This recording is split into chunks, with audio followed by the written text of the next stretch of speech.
Protest! Going back all the way up. Turning right. Keep pushing, and JB. He's just trying to get to load. Facing the right. All clear. Protest here. Big risk to the collision.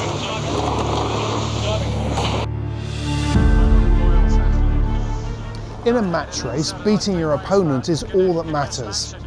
Boat speed helps, but you also need to know the rules inside out and how to use them to your advantage. But as boat speeds have increased, so too is the challenge for the umpires, not least because it's become impossible to keep up with the race boats when they're doing over 40 knots. So as the current generation of America's Cup racing has evolved, there have been some big changes in how the racing is run, starting with bringing the umpires ashore. To find out how this works, I met up with Chief Umpire Richard Slater.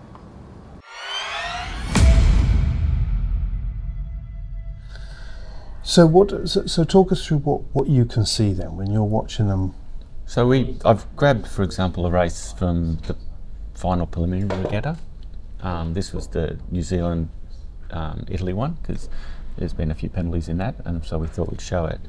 We get to see the racetrack that Ian and his team produce. So you can almost see Barcelona head, Barcelona, the flag area that's built, and then the racetrack that sits inside it. So the white area is the racetrack.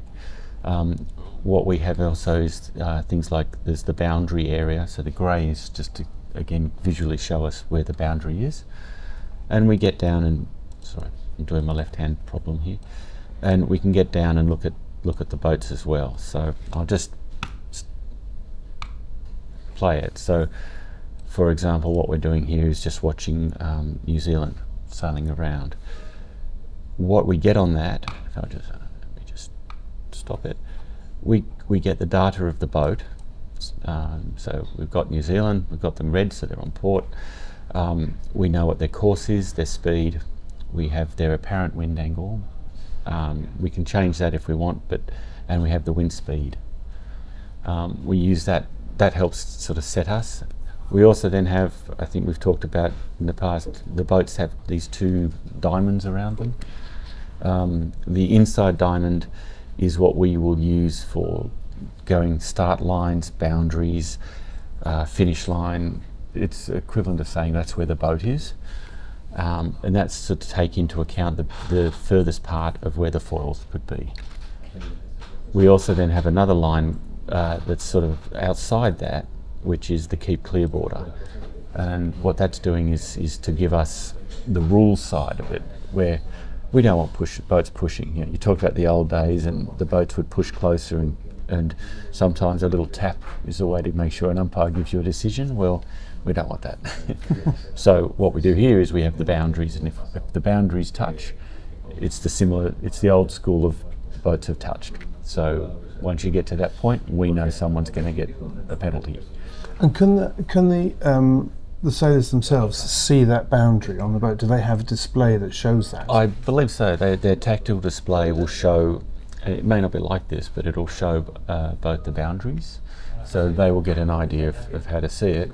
Again, they're looking at a tactical display doing 24 knots right now, so I'm assuming it's not as comfortable, not as easy, but that tactical display is there for them too. So if they were pushing a situation where they were luffing someone up and they were trying to get a penalty on a windward boat, for example, they may well be glancing down the display as to when those two things cross. I could imagine it. And looking from watching the show after racing, it seems that the second helm, while they're doing everything else they need to do and trimming, they will also be doing some form of looking at that display for those. Right.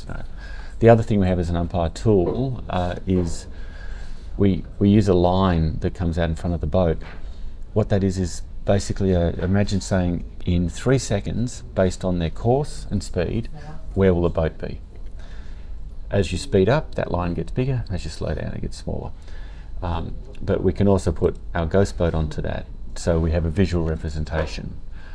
That's a really good thing, especially for port starboard crosses, in that it's almost these can still be 100 metres apart, but we therefore know in 3 seconds there was going to be a crash if they didn't bear away, or in 3 seconds they would have missed. So it sometimes doesn't work as well, but it's especially for windward leeward, but we learn to read that. I'll just go back out and start playing. That's the best way. So we get to look at the boats coming in. We get to see, so the start line, we would normally have a line built, but this is a replay, so it doesn't show it. So we've got the Italians and the Kiwis coming in for their pre-start. Just speed this up. So it looks, now we're doing 41 and 39 knots, but it looks quite calm and relaxing. Our tools then basically go, and I think if you remember this one we talked about, there was a cross here when New Zealand come back onto starboard. There's the green, and we get to see the two boats come together. 95 for the boat. Nice and smooth. No worries. Yeah, nice. Yeah, just you and the wall. Yeah, the wall. Yeah, you hit the wall.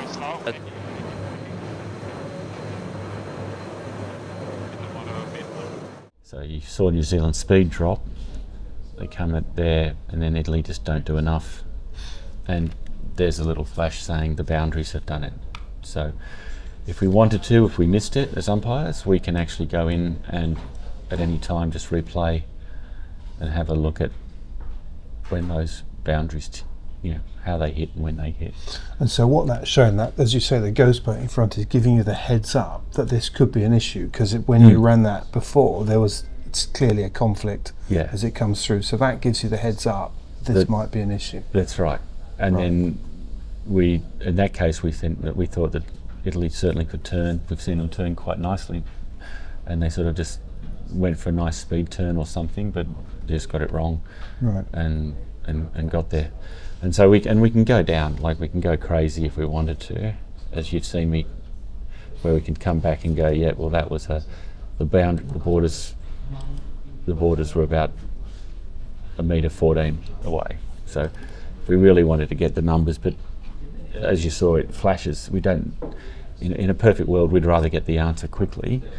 Our job is get the right answer, and then second job is to get it quickly. So. No worries.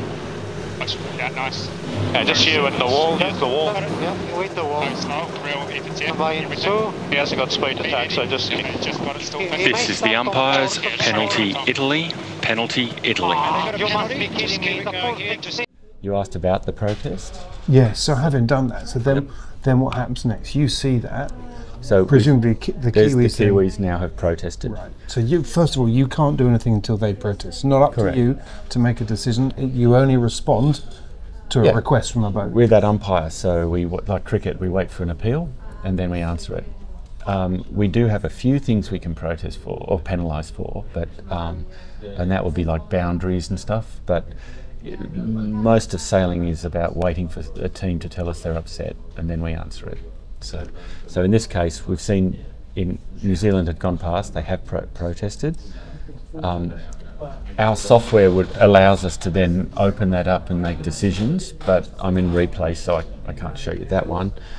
But you'll find, I also know that the blue means that the umpire at that point was then clicking the buttons to put the protest on, and then a second later there's the penalty for Italy's penalty. Imagine we see that, and we have a little dot that says, yep, Italy's got a penalty to remind us.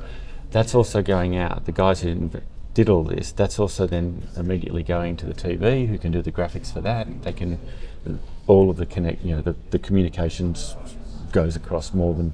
And the boat will also get a big red sign on their display going, you've got a penalty. So.